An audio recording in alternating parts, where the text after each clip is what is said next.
Chapitre 1er. Le festin. C'était à Mégara, faubourg de Carthage, dans les jardins d'Hamilcar.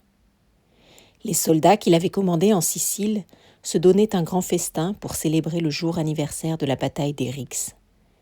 Et comme le maître était absent et qu'ils se trouvaient nombreux, ils mangeaient et ils buvaient en pleine liberté. Les capitaines, portant des cothurnes de bronze, s'étaient placés dans le chemin du milieu, sous un voile de pourpre à franges d'or, qui s'étendait depuis le mur des écuries jusqu'à la première terrasse du palais.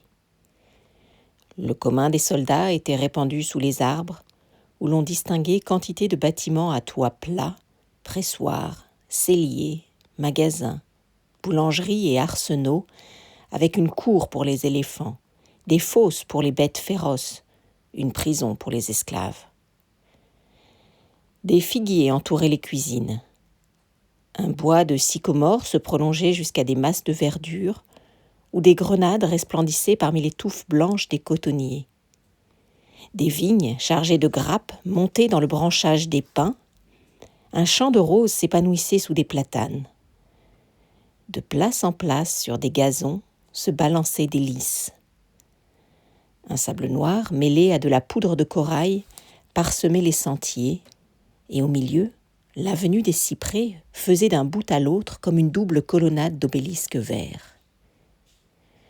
Le palais, bâti en marbre numidique, tacheté de jaune, superposait tout au fond sur de larges assises ses 4 étages en terrasse.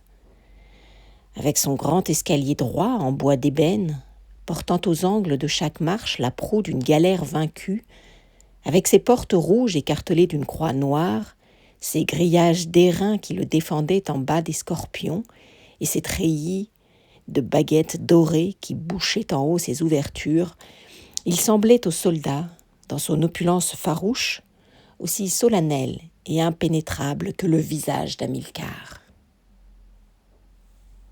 Le conseil leur avait désigné sa maison pour y tenir ce festin. Les convalescents qui couchaient dans le temple d'Eshmoun, se mettant en marche dès l'aurore, s'y étaient traînés sur leurs béquilles. À chaque minute, d'autres arrivaient. Par tous les sentiers, il en débouchait incessamment, comme des torrents qui se précipitent dans un lac.